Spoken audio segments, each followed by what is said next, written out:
কোন স্কুল?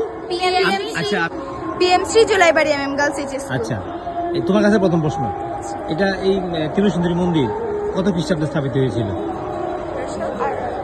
মানে এটা মনে আছে ধন্যমাণিক্য মহারাজ ধন্যমাণিক্য স্থাপিত করেছেন, কিন্তু সালটা মনে নেই। সালটা বলতে পারো? সালটা মানে এটা 1800 খ্রিস্টাব্দে কত সেটা মনে তুমি বলতে পারবো না ঠিক মতো। 1501 সালে, ঠিক আছে, ধন্যবাদ। তো এটা এই প্রথমে এটা এই মন্দিরটা কি মন্দির ছিল? এটা মাতা ত্রিপুরা সুন্দরী মন্দিরের আগে। তোমরা তো জানো মায়ের স্বপ্নাদেশ পেয়ে এটা চট্টগ্রাম থেকে আনা হয়েছিল, মায়ের কোষ্ঠীপাথরের মূর্তিটা। তো এটা স্থাপন করেছে প্রথমে। এর আগে কি মন্দির ছিল প্রথমে? শিব মন্দির হয়নি? তুমি দুর্গা কি মন্দির ছিল? দুর্গা মন্দির দুর্গা মন্দির? না না, তুমি? রাঙ্গা হ্যাঁ, হয়নি। এটা ছিল বিষ্ণু মন্দির। আচ্ছা। বিষ্ণুর উদ্দেশ্যে তিনি তৈরি করেছিলেন, পরে স্বপ্নাদেশ